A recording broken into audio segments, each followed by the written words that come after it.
Sir Raghuramakrishnaraju గారికి మరో ఇద్దరు రాజులు షాక్ ఇచ్చారు సార్. ఒకరు శివరామరాజు, ఇంకొకరు రామరాజు అని చెప్పేసి వాళ్ళిద్దరు ప్రెస్ మీట్ పెట్టడం కూడా చూస్తున్నాం. అసలు ఏం జరిగింది, ఏం జరుగుతుందంటారు సార్? రఘురామకృష్ణరాజు పరిస్థితి చాలా ఘోరంగా ఉందని చెప్పొచ్చు. ఎందుకంటే ఆయన కోరుకున్న నరసాపురం రాలేదు. సో ఆయనకి ఇస్తానన్న ఉండి కూడా కన్ఫ్యూజ్గా ఉంది. ఆయనైతే బయటికి దాన్ని ఏమంటారు, మేకపోతు గంభీరంగా మాట్లాడుతున్నాడు వచ్చి, కానీ అసలు ఆయన పరిస్థితి అగమ్యగోచరంగా ఉందని చెప్పొచ్చు. ఎందుకంటే ఆయనకి ఇప్పుడు ఉండిలో ఇస్తానని చంద్రబాబు చెప్పాడు. సో అదేదంటారు కదా, పొమ్మలు లేక పొగబెట్టినట్టుగా ఆల్రెడీ అక్కడ వాళ్ళకి ఇష్టం లేదు ఎవరికి కూడా. అక్కడ ఉన్న ఆల్రెడీ అక్కడ ఏంటంటే ప్రాబ్లం, అక్కడ గతంలో ఎమ్మెల్యేగా 2 సార్లు గెలిచిన శివరామరాజు ఉన్నారు. ఆయన కలువపూడి శివ అని కూడా అంటారు. సో ఆయన 2019లో ఆయన ఎంపీగా కంటెస్ట్ చేద్దాం అనుకున్నప్పుడు ఇక్కడ ఎమ్మెల్యే ఎవరు ఉంటారంటే ఆయన్నే సజెస్ట్ చేయమంటే ఆయన మంతెన రామరాజును సజెస్ట్ చేశాడు. సో రామరాజు అక్కడ నిలబడ్డాడు. ఆయన ఐరన్ ఏంటంటే ఈయన ఎంపీగా ఓడిపోయినాడు, రామరాజు ఎమ్మెల్యేగా గెలిచాడు. సరే, ఇప్పుడు ఆయన సిట్టింగ్ ఎమ్మెల్యే. సో ఇప్పుడు సిట్టింగ్ ఎమ్మెల్యేకే ఇస్తానని చంద్రబాబు ముందే అనౌన్స్ చేశాడు కాబట్టి ఆయనకే ఇచ్చాడు.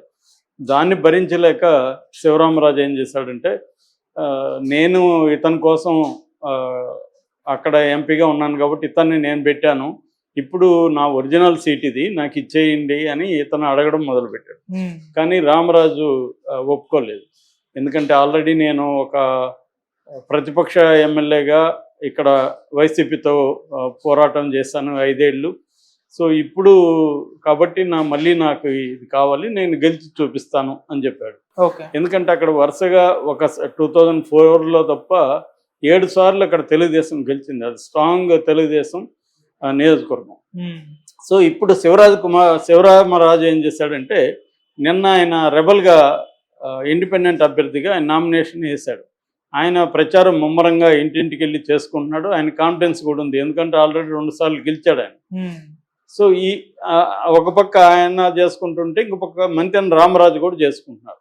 సో ఈ కాంటెక్స్ట్లో నిన్న రచ్చబండలో రఘురామరాజు నాకు ఉండి ఇస్తున్నారు, నేను ఉండిలో 22వ తేదీ నామినేషన్ వేస్తున్నాను, ఒక సెట్ నామినేషన్స్ నిన్నే బంధువుల ద్వారా కూడా పంపించాడంట ఎవరు, రఘురామరాజు.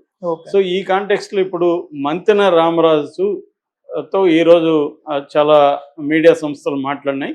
మంతెన రామరాజు ఏమంటున్నాడంటే, ఆయన ఇంకా క్లియర్గా చెప్పట్లే, నర్మగర్భంగా మాట్లాడుతున్నాడు. ఒక పక్కేమో నేను కష్టపడినాను, నాకే ఇవ్వాలి అది అని చెప్తున్నాడు.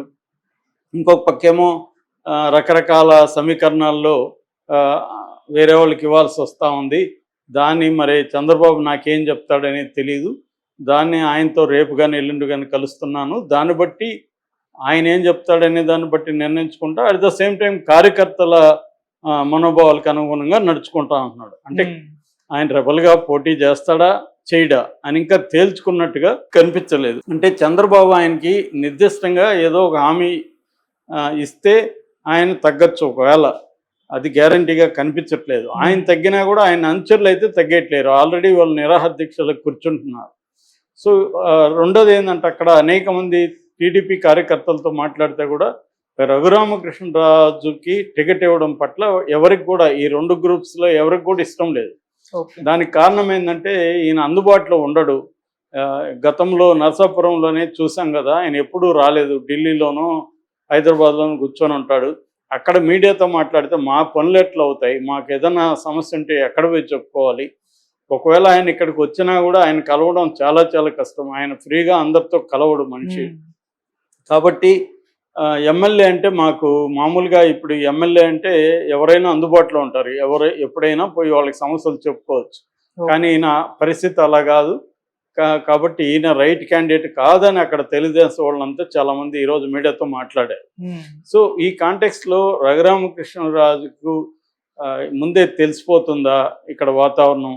ఎందుకంటే అవతల వైసీపీ కూడా స్ట్రాంగ్గా ఉంది, ఇంకొక పక్క రెబల్గా వేస్తున్నాడు. ఇప్పుడు ట్రయాంగిల్ బ్యాటిల్ అవుతుంది. ఒకవేళ మంతెన రామరాజు చంద్రబాబు చెప్పిన తర్వాత ఆయన ఇచ్చిన హామీలకు సరెండర్ అయ్యి ఆయన మాటకి తలొగ్గి ఆయన రాజీ పడినా కూడా ట్రయాంగిల్ అయితే ఉంటుంది.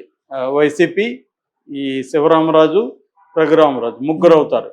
ముగ్గురైనప్పుడు ఖచ్చితంగా రఘురామరాజుకి అది ఇబ్బంది. ఎందుకంటే జనరల్గానే అక్కడ ప్రజల్లో కానీ అక్కడ కార్యకర్తల్లో కానీ ఈయన పట్ల సానుకూల వ్యవహారం లేదు. ఈయన ఒకవేళ డబ్బులు ఖర్చు పెట్టచ్చేమో కానీ డబ్బులు తీసుకొని కూడా ఇవాళ నచ్చిన వాళ్ళకి వేస్తున్నారు. ఓటర్లు కూడా తెలివి మీరిపోయారు.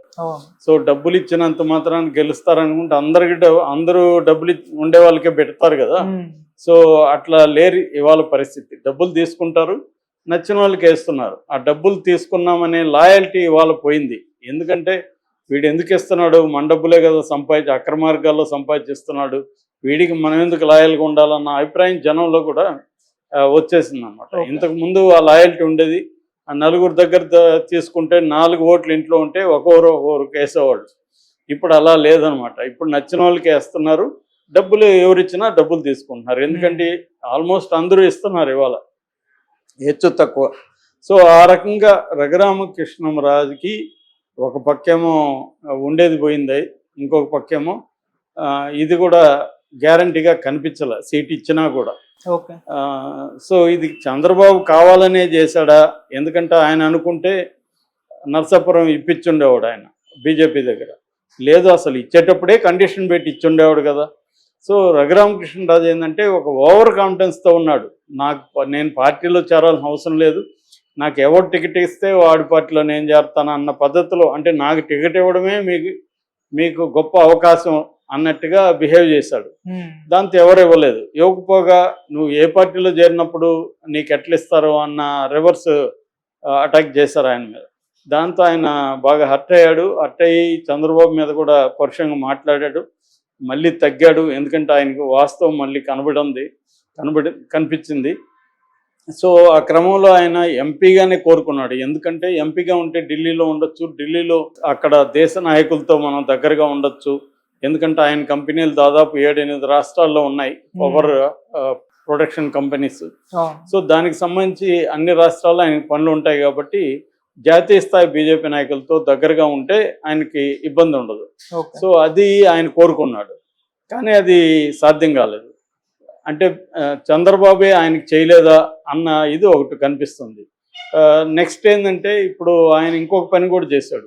నర్సాపురంలో తన కొడుకు దగ్గర నామినేషన్ వేయించాడు ఎంపీగా. ఆల్రెడీ శ్రీనివాస్ వర్మకి బీజేపీ వాళ్ళు ఇచ్చారు, బీఫామ్ కూడా ఇచ్చేశారు. సో ఇప్పుడు ఆయన మీద కొడుకుని దింపడంలో ఆంతర్యం ఏంటి అంటే చంద్రబాబు మీద ప్రెజర్ తెస్తున్నాడా? ఉండి ఒకవేళ రామరాజు గట్టిగా కూర్చుంటే ఉండి ఇవ్వలేని పరిస్థితి ఈయనకుంటే అప్పుడు ఇట్లా ఈ ప్రాబ్లమ్స్ ఉన్నాయి, నేను ఇవ్వలేనని లాస్ట్ మినిట్లో ఏమన్నా చంద్రబాబు చేతులు ఎత్తేస్తాడా అన్న భయం కూడా రఘురామకృష్ణరాజులో ఉంది. సో అందుకని ఎందుకంటే ఇంకా ఆయన బీఫామ్ ఇవ్వలేదు కాబట్టి.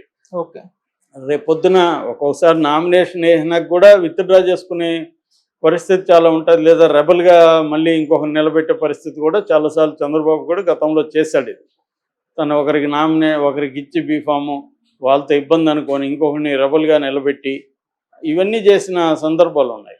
సో అలాగే రఘురామకృష్ణరాజు కూడా ఆ పరిస్థితి నెలకొనే విధంగా ఉంది. ఎందుకంటే ఆల్రెడీ శివరామరాజు జనంలోకి వెళ్ళిపోయాడు, నామినేషన్ వేశాడు, ఆయనకి స్ట్రాంగ్ ఇదే ఉంది. ఇంకొక పక్క ఈ రామరాజు వర్గం ఒకవేళ రామరాజు మెత్తబడినా ఆయన నేను పైకి ఇలా ఉంటాను మీరు చూసుకోండి అని రెచ్చగొట్టే అవకాశాలు ఉన్నాయి. సో ఆ రకంగా ఉన్నప్పుడు తెలుగుదేశంలోనే 3 గ్రూపులు అయిపోతాయి. శివరామరాజు, రామరాజు, రఘురామకృష్ణరాజు. ఈ 3 రాజుల మధ్య అక్కడ ఇబ్బంది అవుతుంది. సో ఈ క్రమంలో రఘురామకృష్ణరాజుకి అక్కడ ఇబ్బంది. సో ఇదంతా జరిగితే అక్కడ వైసీపీకి బెటర్ అనమాట. ఎందుకంటే ప్రభుత్వ వ్యతిరేక ఓటు 3 చీలిపోతుంది కాబట్టి అదే అవకాశం ఉంది. సో ఆ రకంగా ఉన్నప్పుడు రఘురామకృష్ణరాజు భవిష్యత్తు ఏంటి అంటే చంద్రబాబు ఆయనకి ఏమన్నా వేరే హామీలు ఇస్తాడా? మన పార్టీ అధికారంలోకి వచ్చినాక ఎమ్మెల్సీనో లేకపోతే రాజ్యసభకో పంపిస్తానని చెప్తాడా అనేది చూడాలి. ఎందుకంటే 2019లో కూడా ఆల్రెడీ బీఫాము ఇస్తానని లోకేష్ ఆయనకు ఫోన్ చేసి చెప్పినాక ఆయన మళ్ళీ వైసీపీలోకి జంప్ అయ్యాడు. అందువల్ల తెలుగుదేశంలో కూడా ఆయన పట్ల ఆయన ఉపయోగపడ్డాడు తెలుగుదేశానికి, జగన్ని విపరీతంగా తిట్టడం కావచ్చు, జగన్ ప్రభుత్వాన్ని నిరంతరం విమర్శించడం, ఆ మేరకి తెలుగుదేశం పార్టీకి ఉపయోగపడ్డాడు ఆయన.